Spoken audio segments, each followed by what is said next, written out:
Give me a second. I really love this lighting. Oh, I'm gonna film this way from now on. Hi everyone. Welcome to a new episode of My Favorite Things, where we talk about things that I love and hopefully you love them too. Today, we are going to talk about Star Wars. Star Wars is a very big franchise. There's a lot of pieces to it, and I think the best way to start is just to talk about how I was introduced to the saga. How I was introduced to Star Wars was through two movies. My parents showed me the Ewok movies. Actually, no, my parents showed me the first Ewok film called The Caravan of Courage. Very adorable movie and very touching.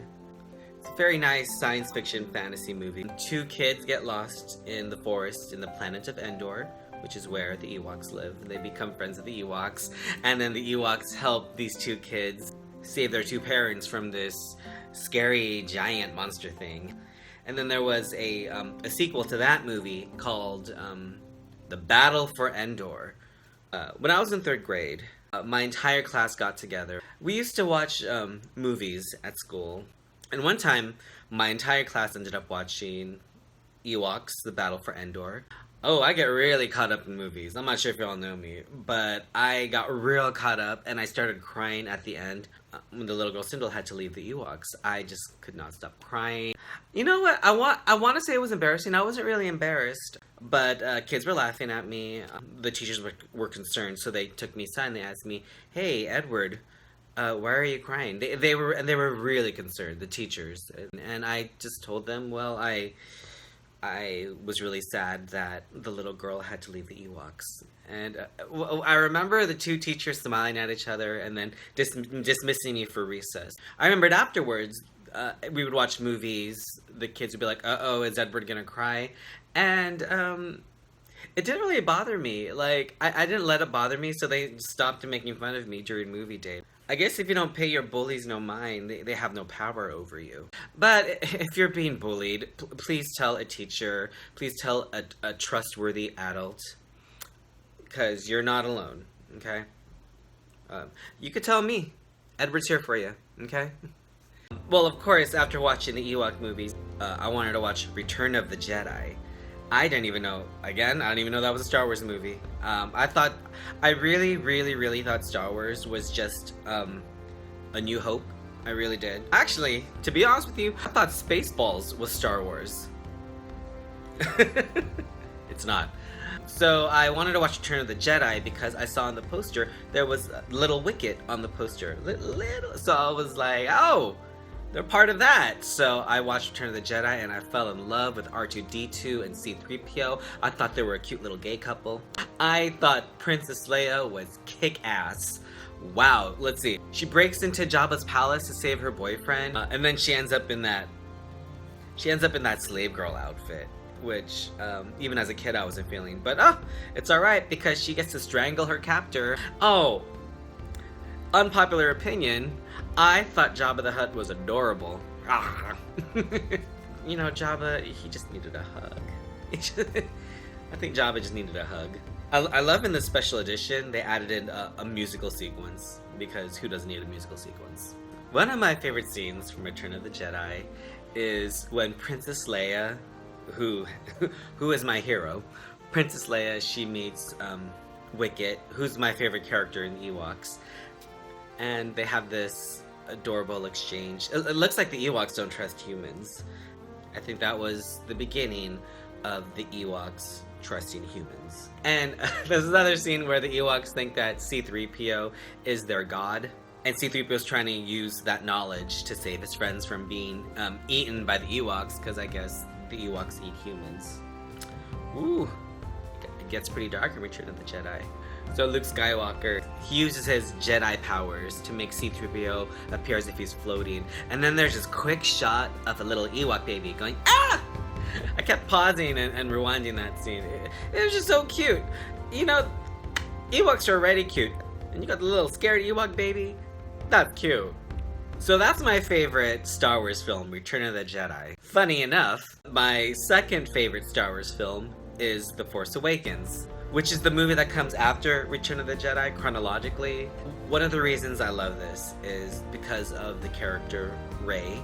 Ever since I heard that in the first Star Wars movie, A New Hope, George Lucas was thinking of making Luke Skywalker a female, I always imagined in my head, how would that story go down with Luke Skywalker as a female? I feel like the character Rey is kind of my fan dream come true of having a female Luke Skywalker. And then she has her friends. She has Finn, who's kind of like Han Solo.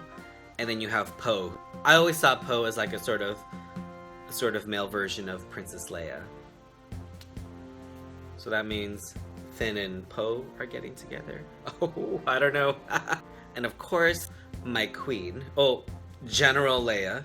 Princess Leia is back, but now she's General Leia. The movie shows that her and Han Solo had a child together named Ben Solo, who had Jedi powers, who is now the villain in this piece. I guess what happened is, so something bad went down. Ben Solo is now Kylo Ren, who is trying to take after his grandfather, Darth Vader. And I guess it was too much for Luke Skywalker, because Luke Skywalker went into seclusion, and Leia's trying to find him. Eventually we find out that Rey has Jedi powers. She defeats Kylo Ren for now.